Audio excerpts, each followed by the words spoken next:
Okay, so this is the artwork we're going to look at today. This artwork is painted by an artist named Wasily Kandinsky. He was a Russian artist. About 100 years ago he did paintings, so a long time ago, 100 years. And this painting here is actually sold for around $33 million.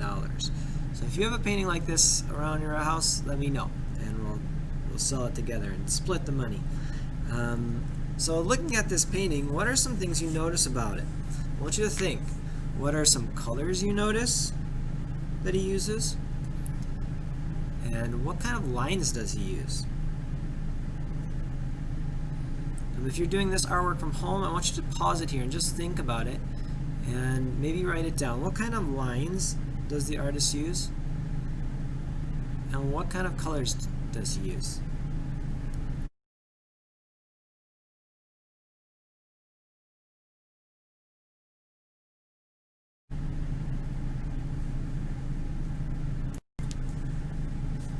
Okay, so if you think about what colors they use, now the first thing we notice is that he used very bright colors like blue, red, and yellow. And if you remember from kindergarten, we learned this in kindergarten, that blue, red, and yellow, they are called the primary colors, which means you need to find those in nature. You cannot mix blue, red, and yellow. You need to find those colors. But if you have those colors, you can mix any other color. So if you mix blue and red together, what do you make? Purple. If you mix red and yellow together, what do you make?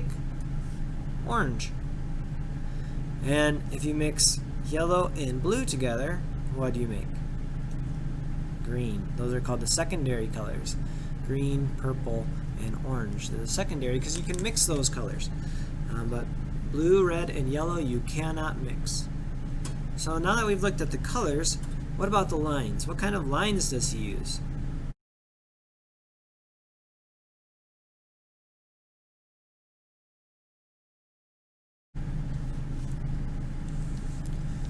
Well, also in kindergarten, we learned different types of lines. Like, what kind of line is this?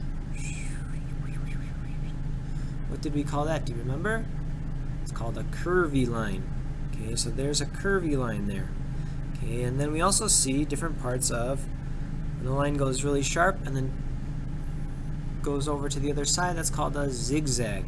So there's some lines that look like zigzag lines in here. And we learned straight lines. So there's a lot of straight lines in here that are going straight on the page. Here's another little curvy line here. And we also learned in kindergarten about loopy-loop lines. Now I don't see any loopy-loop lines in here, or dotted lines. Those are the other two types of lines we learned in kindergarten. So those are the kinds of lines. But now, since you guys are in first grade, we're going to learn the direction words. There's 3 direction words that we're going to learn. The first one is called diagonal. Okay, diagonal means when a line is going at an angle. It's either going down this way at a diagonal, like that, or it's going the other way, like this one is going this way at a diagonal. Okay, there's a lot of diagonal lines on here. Wasily Kandinsky uses a lot of diagonal lines, and that helps your eye go around the artwork. So if you're looking at it, they're all kind of pointing around their artwork, and makes your eye move around. But also there's what's called a horizontal line. Horizontal. Horizontal are lines that go straight across your page, like this one. It doesn't go at a diagonal. It's going at a horizontal. And what I like to think of is the horizon, or when the sun sets. So if this was the sun here and it was going down, when it hits the land, it hits it's called the horizon line. A line that's going straight across like that. It's called horizontal. And the last direction word we're going to learn is called vertical. Vertical goes straight up and down. Straight up and down like that. And this one up here is also vertical. It goes straight up and down. These 2 little lines that are next to each other. Here's another vertical line. Do you see any other ones that I missed? Here's some.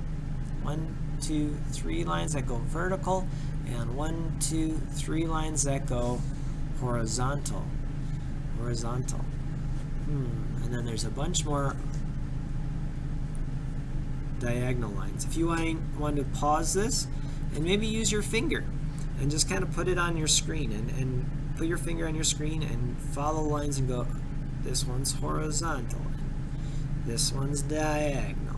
Okay, so if you want to do that, you can pause it now and see if you can identify the different types of lines.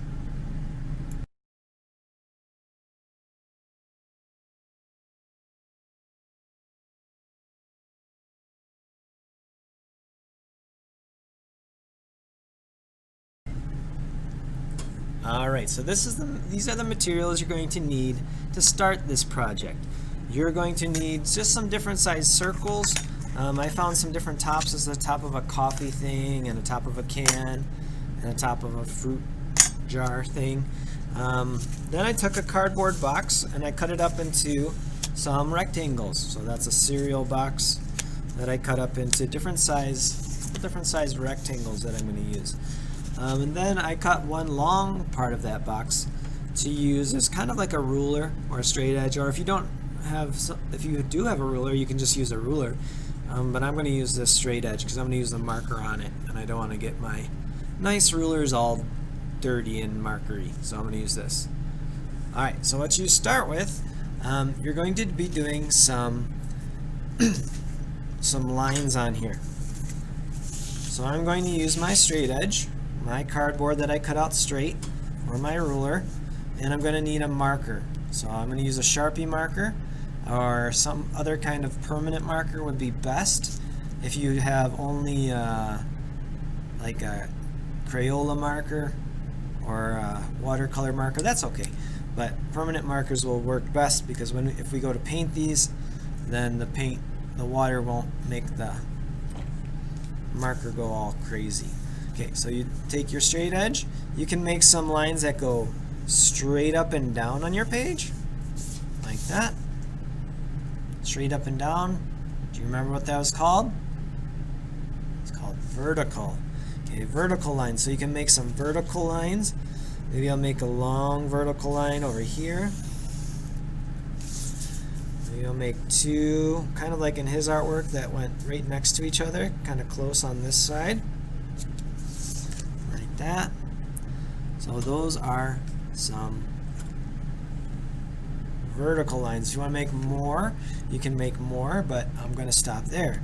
Now you can also make some horizontal lines. Now horizontal lines are the ones that go straight across. So you can make them connect with these ones. It's okay if they intersect there. So where they connect there, that's called where they intersect, where they come together. So maybe or you can make them, it's called perpendicular when they come down like that. And make another one here. Maybe I'll make one going this way.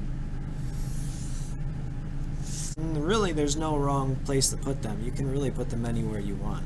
So even if you think you messed up a little, don't worry about it. Just keep going. Okay, and then our last directional line, so we got the lines that go straight across, horizontal, the lines go up and down.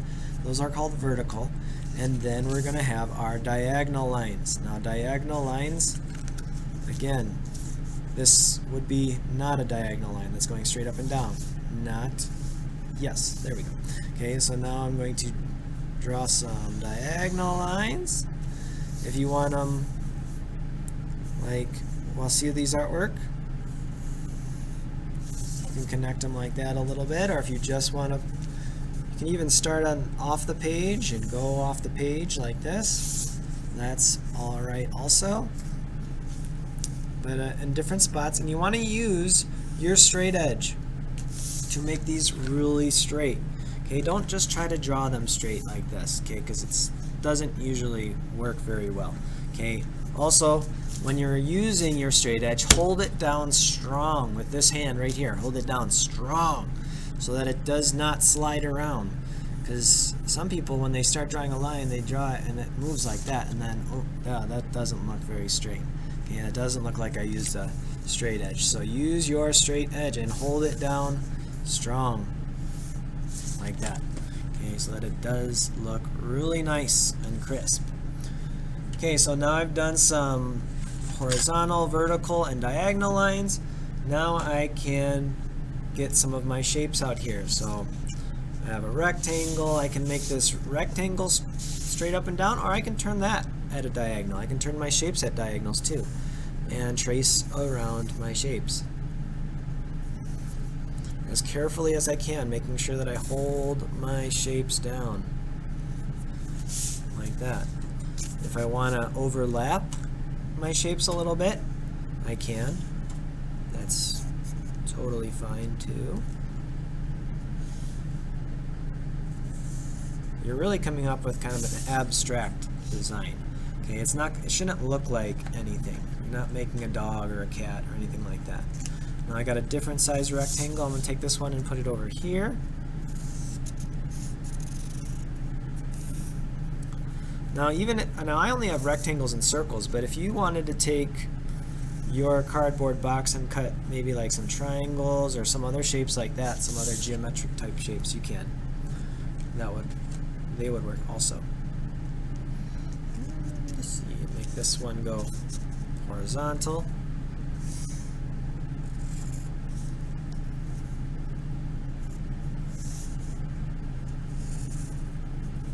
Like that.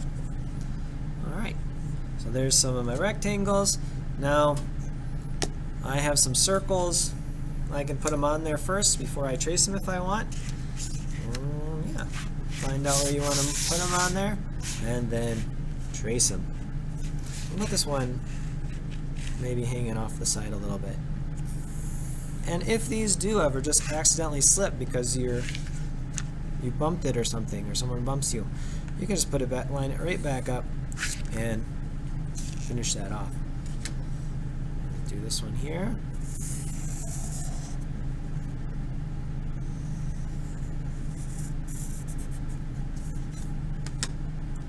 And this one here.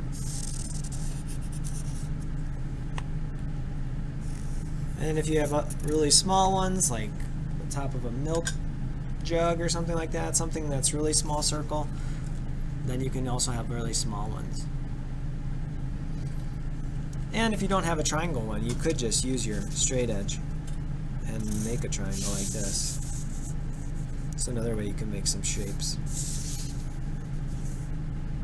You don't need a tracer. You can even do that for the rectangles. Okay, that's step one, day one. On day two, we're going to learn how to paint these. Thank you.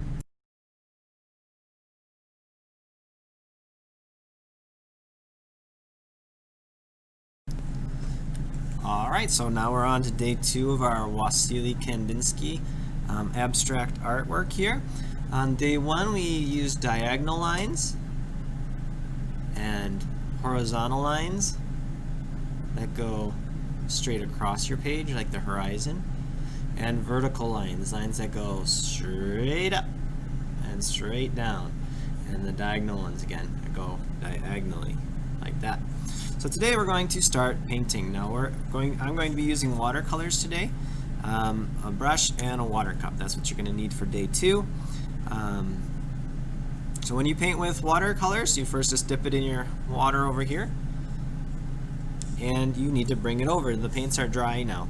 So I'm going to choose a color I want to start painting with, and maybe I'll start with blue. Take some water. You're going to have to mix it up for just a little bit here. Okay, you don't want to use it right away or it's really going to be really watery. And if it's not enough water, dip it back in your cup and mix it up a little bit like this. And then you want to decide where you want to start painting. Now when I paint, I usually start at the top, because if I start at the bottom and paint something and then go up here, the wet paint will get on my clothes or on my arm and make a big mess, and I'll smear it all over my artwork.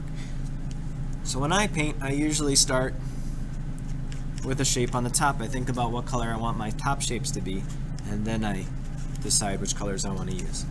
So you mix it up, And then you can test it. Tested it. Now I'm gonna paint this shape up here blue. So I'll start painting, and if it's too watery, you can even mix it up a little bit more. Find out if it's too watery and mix it up a little bit more. You don't want to mix it up too much or it's really, really thick, and then you'll have to add water to it. And then you try to stay inside your shape the best you can. Okay, so I'm going to paint this shape blue, and I'm going to be very careful, especially around the edges. I want to try to keep that paint inside my shape. Okay? It's starting to get too dry. I just dip a little bit more water in there, and I finish painting that shape in.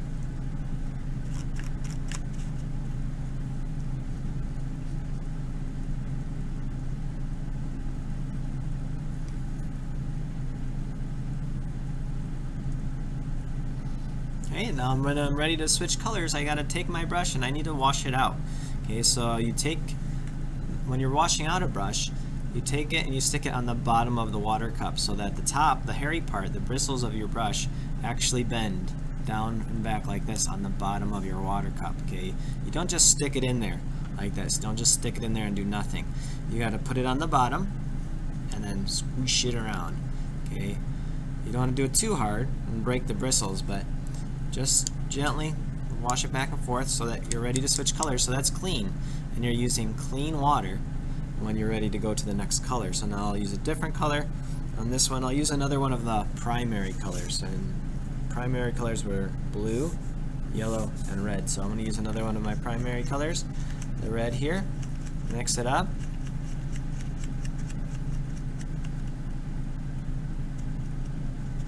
Make sure it's nice and clean.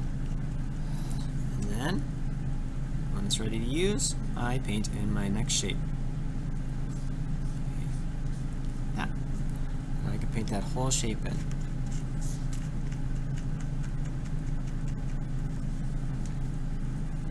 Using my red. Again, be as careful as you can along the edge. When I'm painting an edge, I start a little bit in the middle, and then I push the paint out to the edge very carefully. And then I try to stay inside that. See how the bristles on my brush are bending back? You don't want it to be like this. Okay, if the bristles on your brush look like this, or they're all funky, okay, that you're doing something wrong. So you want to kind of like a sweep. Mix up the color, and then like you're sweeping dust, you sweep it, sweep the paint on like this. So your bristles look nice and flat. You can also look for shapes that are made when you overlap. So this circle overlapped this vertical line, and it made kind of a half circle here. Okay, so I'm not going to color this whole circle in with my next color. I'm going to color just that shape that was made. I mix up my colors. Yellow I'm going to use for this, and then just this side I'm going to paint. So be really careful along the edge. It's okay. Try to stay inside your shape as careful as you can. Now you guys are big first graders, so you want to try to start having some technique of staying inside your lines.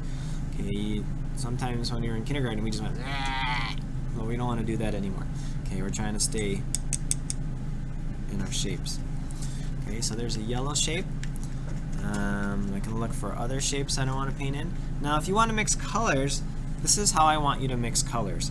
Okay, I don't want you to mix them in the tray over here, because if you mix them in the tray, that's going to ruin that color from now on. So if I want to mix yellow with something, I take yellow and I put it in one of the shapes. So maybe I'll put it in this square that's made by these two overlapping shapes.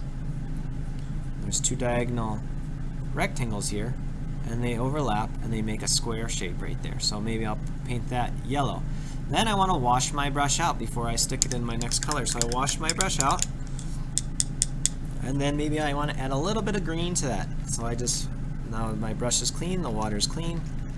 I'll get a little green on my brush like this, and then I can mix it in there. So sometimes you can just dab it and it will mix on its own. That's kind of a neat effect. Or you can just take that green and mix it all over, and it'll make like a lime green or yellowish green color. Oh, I like that. Looks good. Okay, like that. And that's how I want. If you want to mix colors, that's how I want you to mix them. Don't mix them in here, because if I mix them in the yellow there, that yellow would become lime green, and then I want to be able to mix yellow with anything anymore. Okay, because I won't have yellow. I won't be able to take that green out of the yellow. So if you can, try to, if you want to mix, make sure you're just mixing on the page and you're always sticking a clean brush in your colors over here. Okay? Now you're not going to paint everything. You don't have to paint every area of your white paper, but try to get the shapes, and then you can even, if you have a big area on the outside, if we look back at Wassili's artwork, okay, here's Wassili's artwork. He painted some on the outside of shapes. So in this one, he's got some pink on the outside of this circle that kind of goes out, or he's got a blue here, which doesn't have really its own shape. It kind of just takes some space up in the background. Okay, so you can do that too. So to do something like that, you find an area where you want to paint, you choose the color you want to do, and then you kind of just start in that area. So I'm going to choose, let's see, a color I haven't chosen yet, orange. So I mix up some of my orange, like this, and then I'll start in one of the corners. So here's a little corner here. Okay, it's not a shape, but it looks kind of, it starts to look like a triangle right here. So maybe I'll start painting some orange in here. And there's no spot where I can end on this side, and I don't want to paint the whole thing orange, so maybe I'll just paint this in like this and gently paint until all the paint's off my brush. All the paint's starting to run off my brush. Okay, then I'll use this paint, try to get in those white areas, try to get that, at least paint in those areas until it fades away.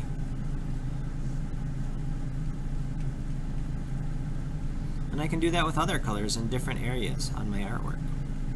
So there's a spot I could do it here, there's a spot over here, here, wherever there's like a corner, or you can even start right on the corner of the edge of your paper and do that coming on in. Okay? So you want to keep on doing that, and that might take you a day or two, depending on how long it takes you to paint. But you really want it to look nice, so take your time. Don't rush. It's not a race. Take your time. Make it look beautiful.